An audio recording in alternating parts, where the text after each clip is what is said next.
Regular season awards have been a hot topic surrounding the NBA this year, due to the league implementing a new rule this past offseason, where players are now required to participate in a minimum of 65 games to qualify for honors such as MVP, Defensive Player of the Year, and so on. And as is the case with most decisions coming from the association, it was met with some controversy. Now, I personally am not a fan of the set-in-stone 65-game minimum that players have to reach, but that's just my personal thoughts on the matter and not why you clicked on this video. The reason I bring up the 65-game minimum is because with the NBA regular season coming to a close in roughly a week, we're approaching the point where voters will cast their ballots and decide who will win awards and which players will be selected to All-NBA teams. Now, if you want to see my predictions on who will win said awards like MVP and Rookie of the Year, they can be found in this video that I made back in October, which if you haven't already seen it, go ahead and give it a watch after this. Whether you want to watch and congratulate me on being right on my selections, or if you want to hate watch so you can throw egg in my face for being wrong. Either way, go ahead and give the video a watch. But in today's video, I'm going to be giving my thoughts on who I think will make each All-NBA team and why I believe each player deserves said selection. As always, before I get into the video, if you haven't already, please be sure to like the video, subscribe to the channel, and comment down below what your thoughts are on the video. If you agree, if you disagree, or however you're feeling, voice it down below in the comments. Starting off with the first team, I have Luka Doncic, Shai Gilgeous-Alexander, Giannis Antetokounmpo, Jason Tatum, and Nikola Jokic. And these were very easy picks, seeing as how 4 of the 5 listed players are MVP candidates. But beyond that simple realization, each of these players are having either historic or league-leading seasons. And when speaking on historic seasons, both Luka and Shai fall into that category. Luka is having a year where he's averaging 34, 9, and 10 on 49-38 splits. No other player in league history has ever averaged at least 32, 8, and 9, and Luka has gone beyond that.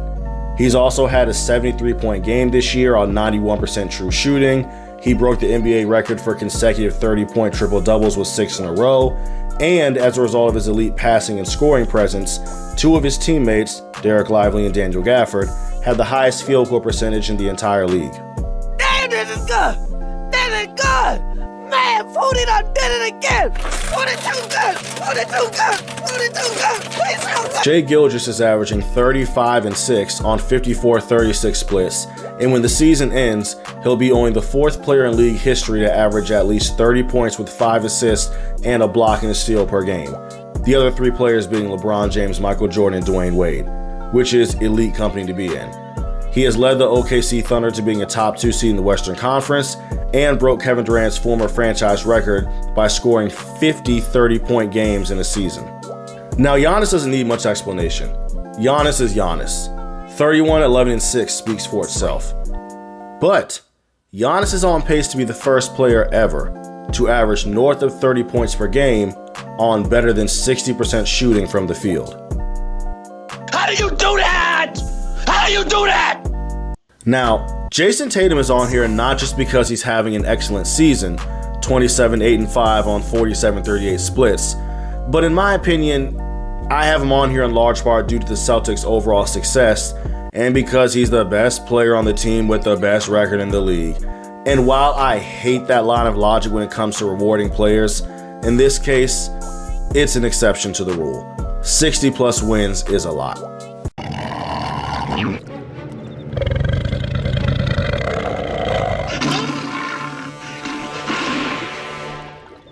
Then rounding out the first team, I have Nikola Jokic, who will most likely win MVP this season. And here's a quick list of what his years look like so far.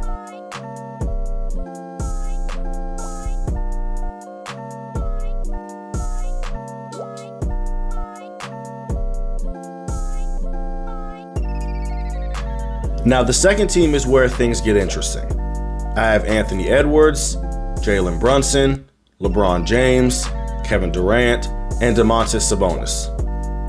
Anthony Edwards, or as I like to call him, Anthony Man, is putting up averages of 26, 5, and 5 on 46-36 splits. And for a large portion of the season, had his team at the #1 spot in the Western Conference. He's been a model of consistency both on the road and at home, and his offensive prowess, matched with his defensive tenacity, has been a huge reason that Minnesota has seen so much success. So, they got KD, but we got Jaden McDaniels. Jalen Brunson was an obvious choice to make the second team, as he's been the face of New York basketball and has helped make the Knicks relevant again.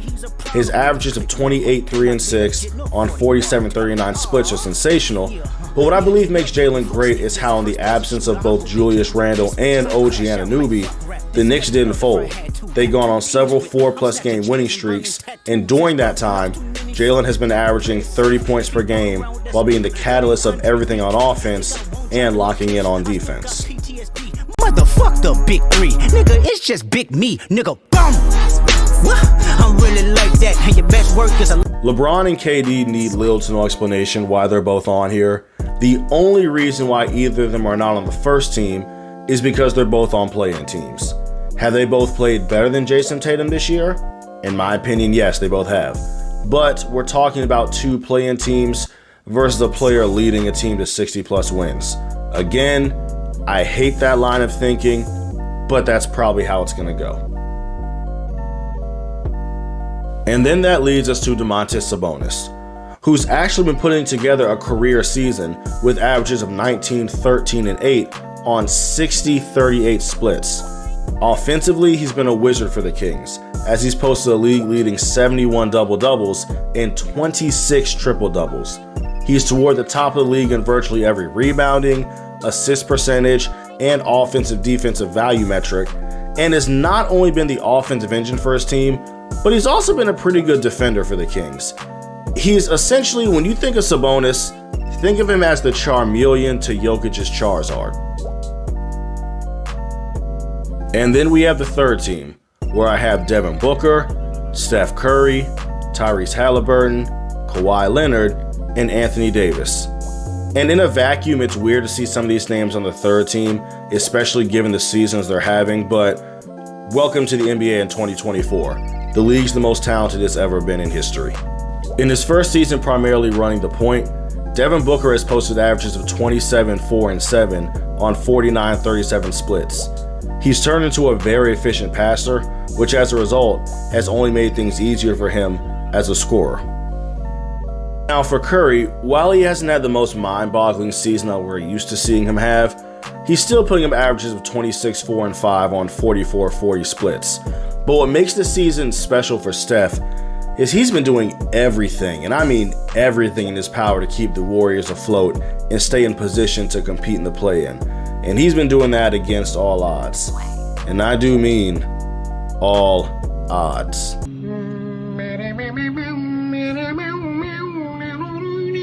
Tyrese Halliburton has had an amazing season, where he's put up averages of 20 points, 4 rebounds, and a league-leading 11 assists per game to only 2 turnovers a night on 47-37 splits.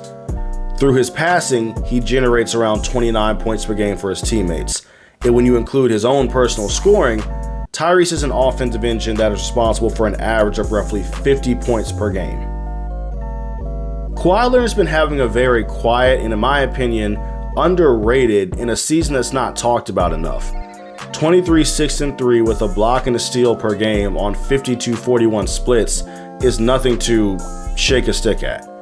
And beyond his stats, Kawhi's been unusually durable, as he's played in the total of 68 games at the time of this recording, which is very close to a career high for him. And then there's Anthony Davis, who in my opinion should not only be the Defensive Player of the Year, but should be in serious consideration for the MVP award. Now I know there are factors that will keep him from achieving that, but in the few games he's missed, and I will say again, the very few games he's missed, so we can kill that street clothes narrative, the Lakers have lost most of those games, and they lose by an average of about 21 per game while giving up 132 points an outing. Now, why is AD on the third team? Well, I think AD is actually better than Sabonis. There's that stupid 0-10 versus Sabonis narrative that's going to work against him, and Sabonis is favored in quite a few more offensive impact metrics, plus the 70+ double-doubles will have something to do with it. But make no mistake, player for player, Anthony Davis is better than Domantas Sabonis. And that's going to do it for my All-NBA selections, with Luka, Shea, Giannis, Jason, and Nikola making first team, Anthony Mann, Jalen, LeBron, Kevin, and DeMontis making second team, and then we have Devin, Wardell, Tyrese, Kawhi, and Anthony rounding out the third team. Let me know what you guys think in the comments, whether you agree, disagree, or if you have any opinion you want to voice. I'm going to make sure to respond to every single person who comments. Also be sure to like the video, subscribe, and until next time, I'll see y'all in the next video.